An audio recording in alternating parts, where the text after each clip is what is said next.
my sweet bees, it's the sweetest vegan here. Today on the show we will be starting our butternut squash series. A lot of people don't know how to cook butternut squash, but I will be showing you 3 recipes on how to cook this winter hard robust orange squash. We're gonna start today with roasted butternut squash. Here we go.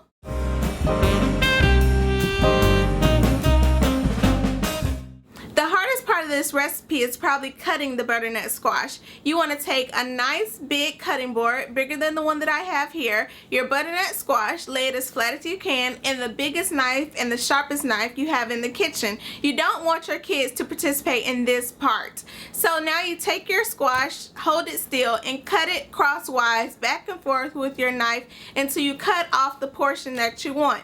I'm only going to be using a pound of this 3 to 4 pound butternut squash for this recipe, so I'm just cutting off the top here. Once you have the portion cut off that you want to peel off the skin. Now the skin is probably the toughest part, so take your time and be careful.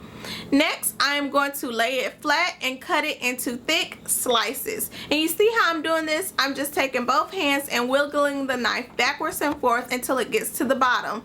Next, I'm going to lay it flat and cut it into dice-sized chunks, or similar sized chunks for that matter. Put it onto a baking sheet, and this is the part where if you have kids to help, you can bring them in. Lay your butternut squash out evenly on a baking sheet, then drizzle it with olive oil or any other light oil that you want to use to just coat them and get them ready for the oven. Then sprinkle on salt and pepper to taste and have everybody put their hands in, you know, you, your husband, your roommates, whoever's going to eat this. It's fun to get all dirty and get your hands mixed into the butternut squash and mix it up and get everything evenly coated with oil and salt and whatever other dry herb spices you want to use. This is a pretty adaptable recipe, so just have fun. Bake them in a preheated oven at 400 degrees for about 30 minutes, and every once in a while you want to go back, stir them around, lay them back out flat so they all bake evenly. After about 30 minutes they should be soft to touch, tender, and ready to eat. To me, this butternut squash reminds me of yellow squash because it is in the squash family, carrots, and like a little hint of carrots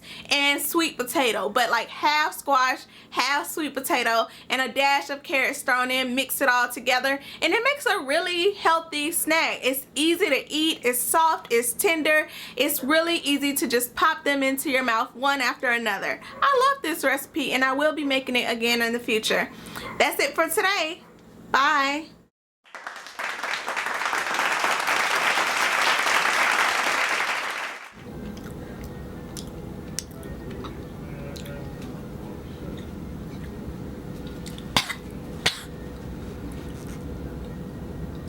Ugh.